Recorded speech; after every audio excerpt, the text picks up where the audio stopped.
Hello दोस्तों, स्वागत है आज के इस वीडियो में।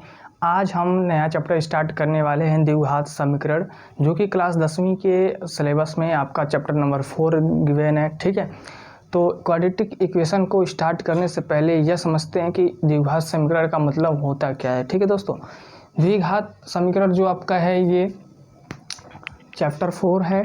ठीक है, एनसीईआरटी के सिलेबस में चैप्टर 4 है और जो हमारे चैप्टर का नाम है द्विघात समीकरण, ये आपके क्लास 10वीं के लिए है। ठीक है, तो देखो भाई, हम लोग हिंदी में पढ़ते हैं संधि विच्छेद। क्या पढ़ते हैं? संधि विच्छेद।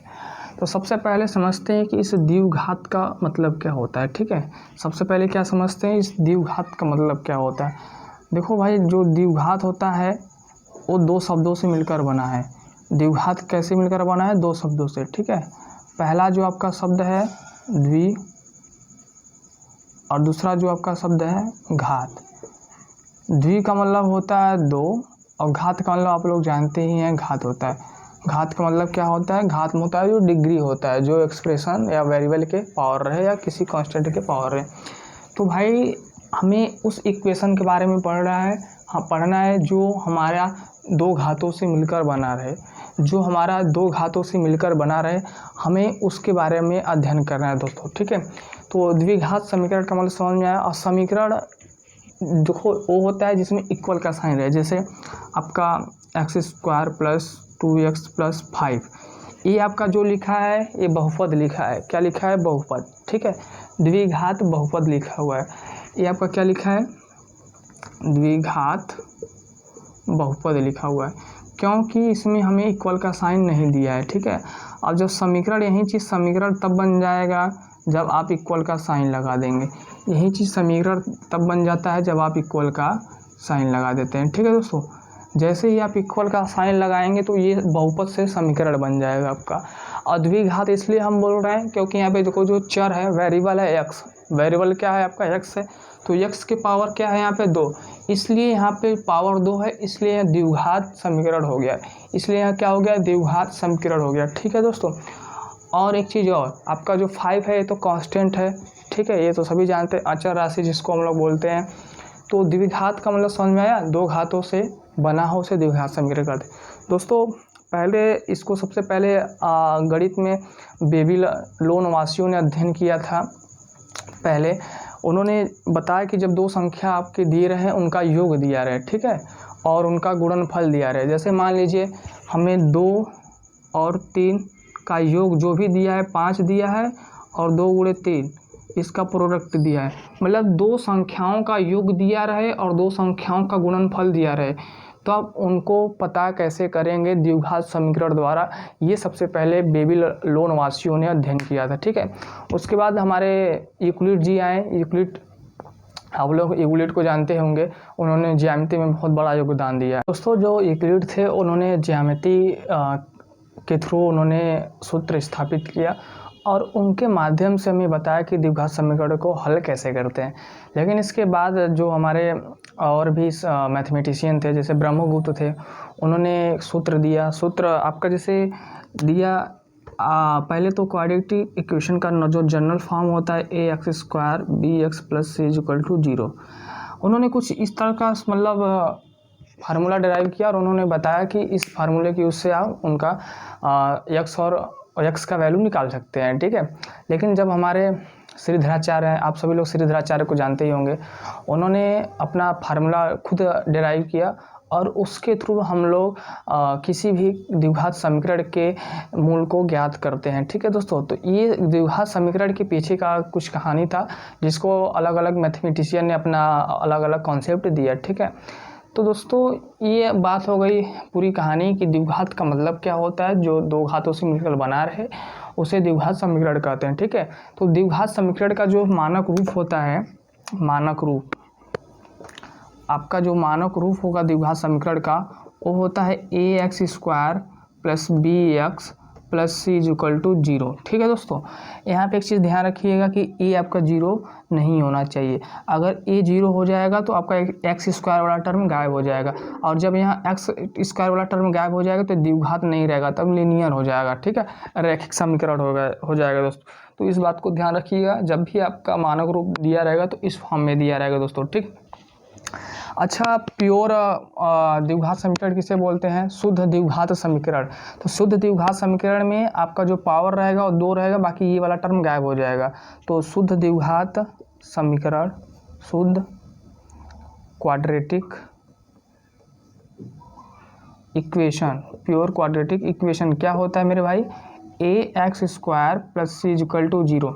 यहाँ पे क्या होगा कि आपका जो x वाला टर्म रहेगा वो गायब रहेगा, मतलब नहीं रहेगा, इसलिए इसको हम बोलते हैं प्योर क्वाड्रेटिक इक्वेशन बोलते हैं, शुद्ध द्विघात समीकरण बोलते हैं दोस्तों, ठीक है। तो हमारा यही है। तो सबसे पहले हमारे सिलेबस में यह है कि हमें चेक करना है कि जो समीकरण दिया है वो द्विघात समीकरण है कि नहीं है, ठीक है दोस्तों। जो समीकरण आपको गिवन है वो द्विघात समीकरण है कि नहीं है। तो चलिए हम कुछ एग्जाम्पल के थ्रू समझते हैं।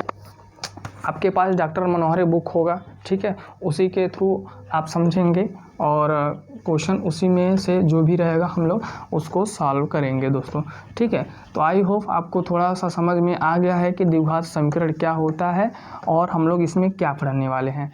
तो सबसे पहले हम चेक करेंगे कि कौन सा द्विघात समीकरण है इसमें, ठीक है। तो एग्जाम्पल आपका है पहला, जाँच कीजिए कि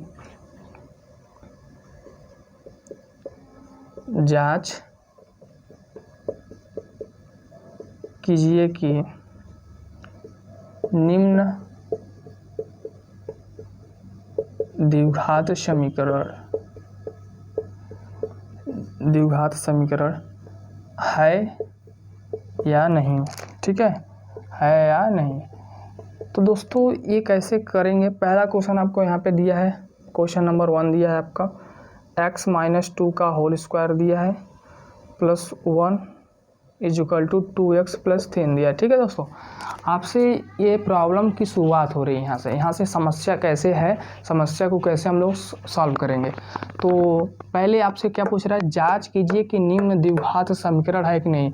मतलब ये जो पहला क्वेश्चन है आपका, x - 2 का whole square plus 1 equal to 2x plus 3, ये आपका द्विघात समीकरण है कि नहीं। तो दोस्तों द्विघात समीकरण होने के लिए आपको मैंने क्या बताया था? द्विघात समीकरण होने के लिए आपका जो समीकरण रहेगा उसका मानक रूप इस प्रकार से होना चाहिए, ax square plus bx plus c। अगर इस प्रकार से आपका है तभी आप द्विघात समीकरण बोलेंगे, अदरवाइज नहीं बोलेंगे। तो सबसे पहले इसको सरल करते हैं, इसको क्या करते हैं? सरल बनाते हैं। तो सरल कैसे बनाएंगे इसको ध्यान दीजिए।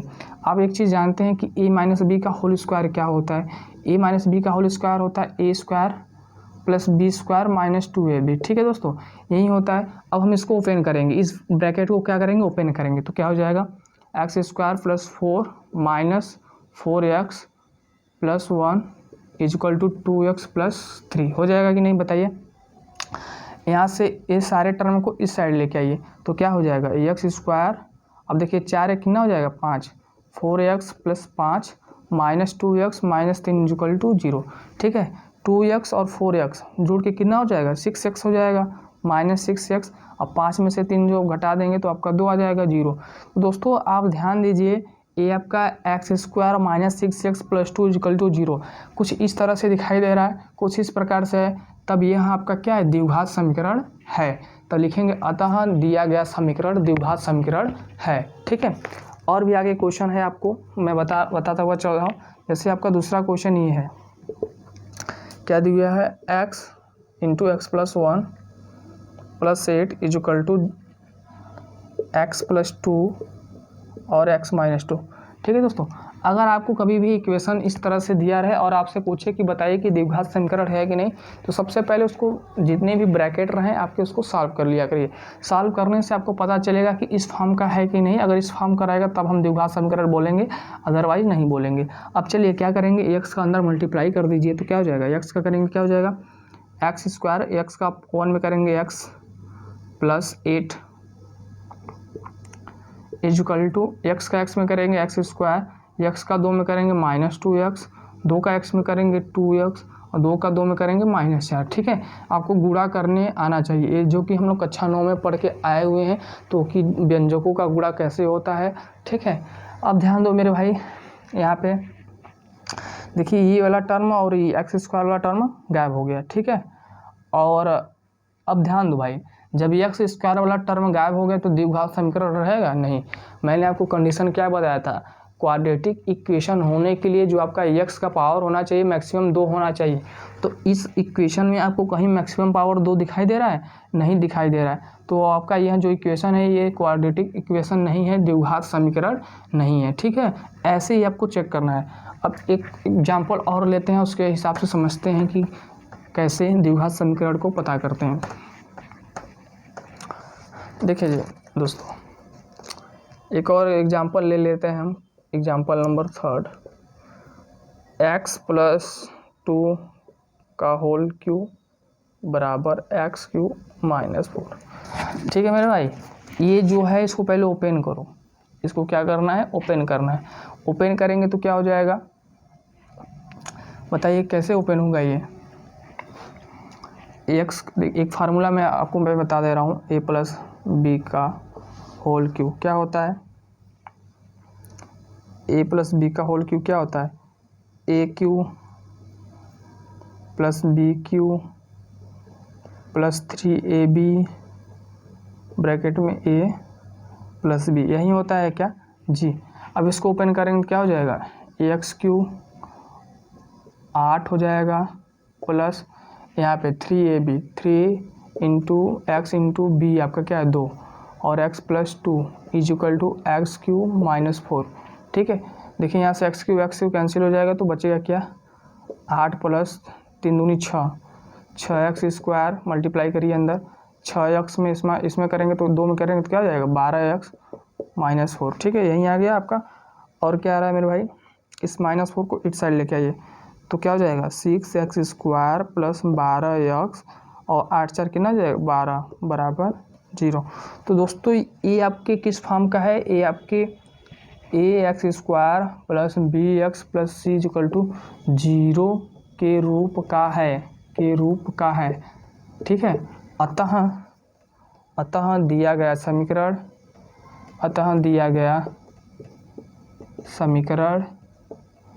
द्विघात समीकरण है। ठीक है, तो ऐसे ही क्वेश्चन आपके आते रहेंगे और आपको यही करना है। ठीक है मेरे भाई, तो आप समझ गए हैं कि द्विघात समीकरण का मतलब क्या होता है। देखिए इसमें आपके मूल निकालने पड़ेंगे अभी आगे चल के। सबसे पहले हमने आपको क्या बताया कि द्विघात का मतलब क्या होता है? जिसकी डिग्री 2 रहे, ऐसा समीकरण जिसमें आपका जो चर रहे उसका मैक्सिमम पावर 2 होना चाहिए, इसीलिए उसको हम द्विघात समीकरण बोलते हैं। और द्विघात समीकरण में जो पहला बेसिक प्रॉब्लम आता है आपको कि चेक करना है कि आपको क्वाड्रेटिक इक्वेशन है कि नहीं। तो ऐसे आपको अगर चेक करने के लिए दे दिया जाएगा तो इक्वेशन को पहले जनरल फॉर्म में चेंज करेंगे, उसके बाद देखेंगे कि हमारा मैक्सिमम पावर 2 है कि नहीं। ये चीज़ देखना बहुत ज़रूरी है। और एक चीज़ दोस्तों ध्यान रखिएगा कि इसका जो x² का जो कोफिशिएंट होता है, गुणांक होता है a, वो कभी 0 के इक्वल नहीं होना चाहिए। बस ये सब सारी चीज़ें हैं। और हम आगे की वीडियो में आपको एक्सरसाइज क्वेश्चन लगवाएंगे, प्रश्नावली आपका 4A चलेगा, और इसको आप नोट कर लीजिए और समझ लीजिए। ठीक है दोस्तों, तो मिलते हैं नेक्स्ट वीडियो में, तब तक के लिए पढ़ते रहिए और आगे बढ़ते रहिए। Thank you.